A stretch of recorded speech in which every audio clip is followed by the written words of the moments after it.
Querido irmão, querida irmã, que alegria chegar até você que é de Vitória da Conquista e cidades vizinhas. Seja muito bem-vindo. Eu sou Dom Josafá Menezes da Silva, arcebispo metropolitano aqui em Vitória da Conquista, na Bahia, chegando até você para refletirmos a palavra de Deus. Hoje são 23 de abril de 2023. Celebramos o terceiro domingo do tempo da Páscoa, mas um domingo para manifestarmos a Deus a nossa alegria pela ressurreição de nosso Senhor Jesus Cristo.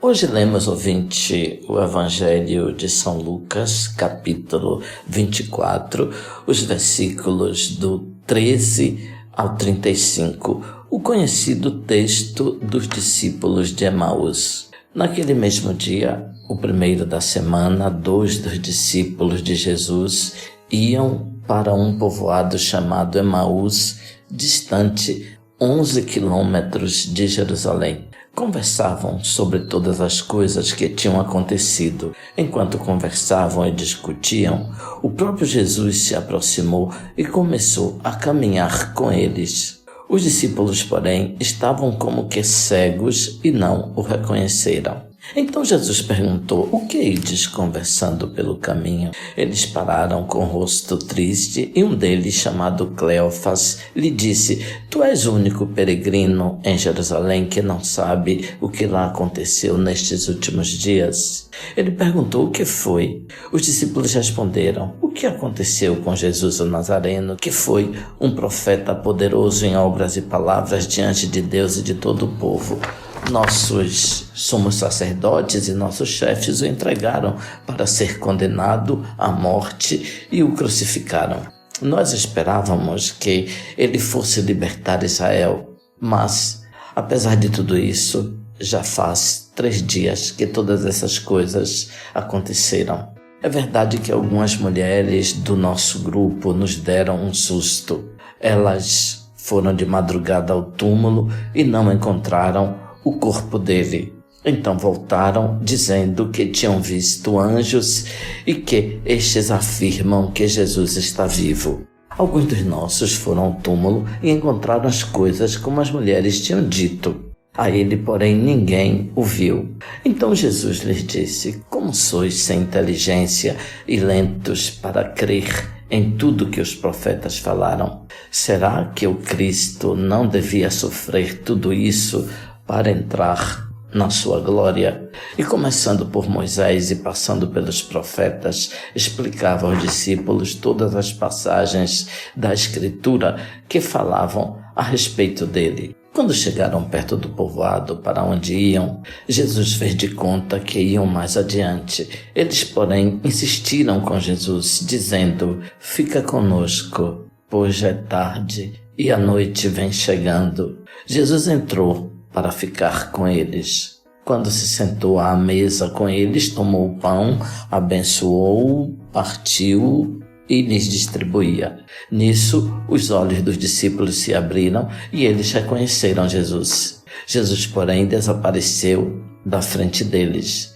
Então, um disse ao outro: "Não estava ardendo o nosso coração quando ele nos falava pelo caminho e nos explicava as Escrituras?" Naquela mesma hora, eles se levantaram e voltaram para Jerusalém, onde encontraram os 11 reunidos com os outros, e estes confirmaram realmente o Senhor ressuscitou e apareceu a Simão. Então os 2 contaram o que tinha acontecido no caminho e como tinham reconhecido o Senhor ao partir o pão. Gente, a narração dos discípulos de Emaús que nós acabamos de escutar é uma das páginas mais bonitas dos evangelhos. O texto se encontra no centro do capítulo 24 de São Lucas, inserido entre 2 narrações.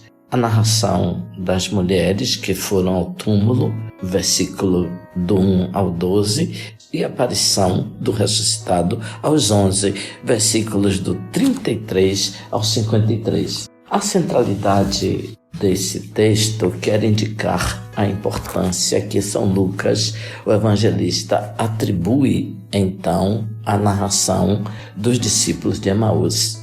Neste capítulo, Lucas procura responder à pergunta fundamental da comunidade primitiva: como e onde encontrar Jesus ressuscitado, como e onde reconhecê-lo. Uma pergunta que é muito atual. O primeiro dia da semana é o domingo. Jesus ressuscita, portanto, no primeiro dia da semana, iniciando uma nova semana, um novo tempo, uma nova criação. A criação que não tem fim. 2 discípulos caminham com medo. Os motivos do medo não faltam. Fogem da cidade, do lugar onde Jesus foi morto. Sabe-se o nome de um deles, Cleofas. Alguns estudiosos até sugerem que o outro seja um homem ou, quem sabe, até seja uma mulher. Em João 19:25 se fala de uma Maria, mulher de Clopas. Poderia também ser essa Maria. O povoado chamado Emaús, distante 11 quilômetros de Jerusalém.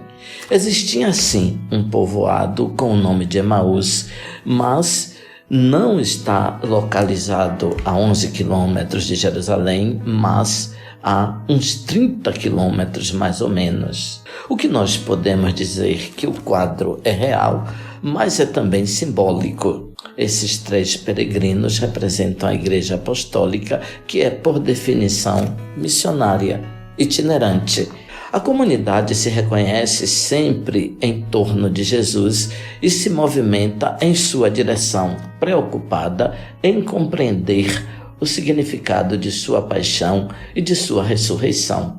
A comunidade que busca Cristo não é abandonada a si mesma, é acompanhada e guiada invisivelmente por Ele. Ele caminha ao lado dos seus e estes não se dão conta. Cristo está sempre presente na igreja, mas o veem somente os simples, os retos e puros de coração, como diz São Mateus no discurso das bem-aventuranças. Nesta sucessão de gestos e palavras, conversação que atravessa todo o episódio, de surpresas e envolvimentos, emergem entrelaçando-se reciprocamente temas contrastantes de ausência e de presença, morte e vida, cegueira e visão. Os 2 discípulos falam de um morto que agora está mais vivo do que nunca, inclusive falando com eles. A história de 2 viajantes que caminham desencorajados no dia em que o sonho não se realizou, uma esperança se esvaiu, é a história de cada um de nós. Quem de nós, com efeito, não chegou no final da tarde, início da noite, com a sensação de que tudo parecia perdido? E quem de nós não ergueu a voz em busca de ajuda para invocar a salvação e não se dava conta que esta poderia estar assim tão próxima? Lucas construiu uma narração admirável, de forte poder evocativo e de grande tensão dramática e com notável fineza literária. Para entrar na lógica da narração, pode ser útil analisar um pouco os 2 momentos. Os 2 discípulos que caminham sozinhos e de repente entra na conversa um desconhecido. Na primeira parte, os 2 discípulos repercorrem o itinerário de Jesus de Nazaré, como eles experimentaram a esperança acesa pelo profeta poderoso em obras e palavras, a desilusão pela condenação e a morte ignominiosa, a decepção de 3 dias passados sem que nada aconteça. Depois é recordada a experiência das mulheres que foram ao túmulo e não encontraram o corpo de Jesus e uma indicação de que alguns anjos teriam dito de que ele estaria vivo. A esse testemunho não foi dado nenhum peso. Eles querem rever Jesus de carne e osso.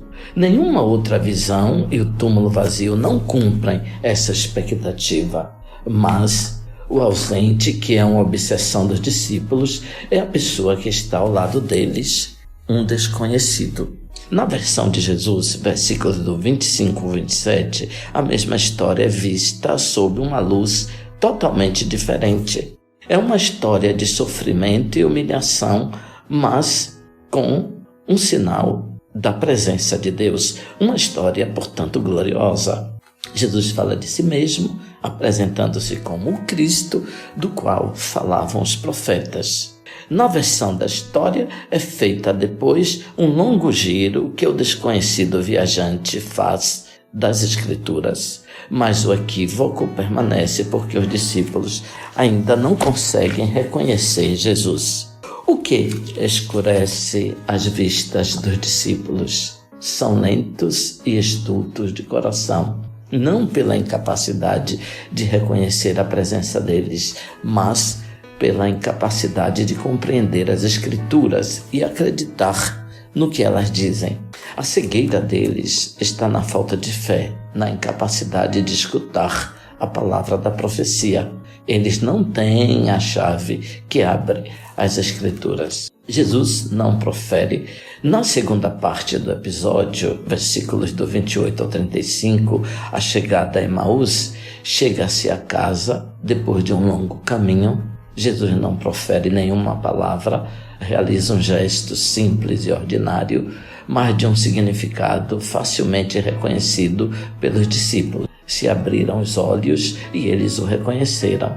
Então, tudo que foi dito antes foi compreendido. Jesus desaparece, mas o seu corpo, agora invisível, permanece com eles no sinal do pão repartido e compartilhado. É a modalidade como o ressuscitado se faz presente depois da paixão. Presença invisível, mas real. Presença que faz arder o coração e dar alegria ao rosto triste e sombrio. Ele entrou, o ressuscitado, para permanecer para sempre com os discípulos. Eles contemplam tragicamente o hoje. O desconhecido olha toda a história da salvação que se cumpre. Esta visão fascina. Todavia, a tentação mais insistente, mais dolorosa, mais amarga que nós experimentamos em nossas vidas está ligada à rigidez do nosso olhar. Não conseguimos ver as luzes do amor que fulgura. Nós vemos somente a escuridão que pouco a pouco desce dentro do nosso coração e da nossa inteligência. Jesus aceita chegar até a casa de Emaús. É preciosa a casa. É a casa da Assembleia que reza. Durante a viagem, Jesus tinha doado a inebriante bebida de sua palavra. Dentro da casa doa o pão da imortalidade. Palavra e pão revelam um mistério. Aqueles olhos cansados, vizinhos à cegueira, improvisamente se escancaram por um pão que é repartido e doado.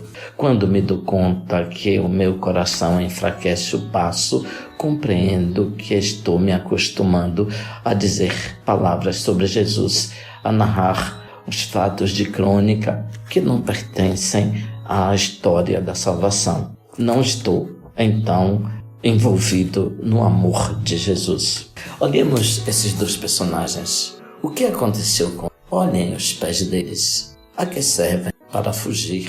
A boca deles para discutir, brigar. Os olhos deles para não ver, senão os próprios medos, as angústias, os delírios. O rosto sombrio, a cabeça sem juízo. A mudança que acontece neles que estavam mortos, com pés que caminham pelas vias da perdição, com boca que falam somente para brigar, com os olhos que veem somente as próprias fantasias, decepções, medos, e ouvidos surdos à verdade e atentos às ideologias. É toda uma vida que vai na direção contrária, que foge de Jerusalém, do centro da vida. Eis que acontece o milagre.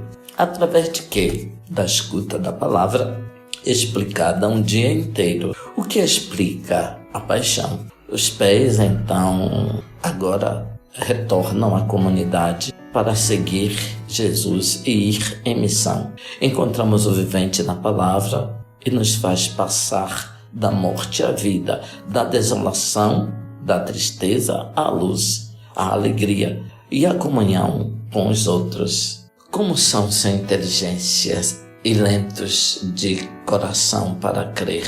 O primeiro diagnóstico da definição dos discípulos sem inteligência, isto é, os discípulos têm a cabeça com os seus músculos e ossos, mas não têm o cérebro, a inteligência. São anencéfalos, como dizemos hoje. Quando a cabeça não funciona, o coração bate lentamente ou pulsa algumas vezes e outras não, ou vibra muito.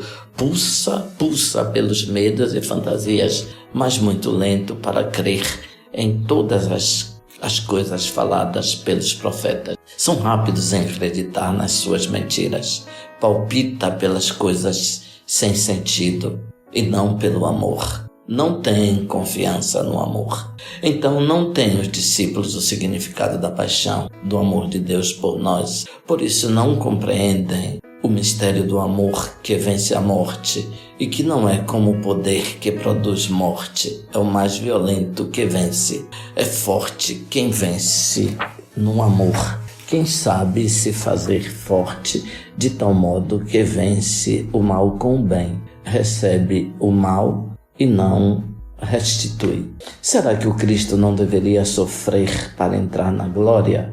A cruz é o caminho de glória, porque é na cruz que ele testemunhou um amor absoluto, uma solidariedade perfeita com o homem, com o perdido, com o mal, com quem mata, porque não pode não amar cada homem, porque cada homem é perdido, porque não se sente amado e não faz o mal somente por isso mesmo. Será que o Cristo não deveria sofrer para entrar na glória?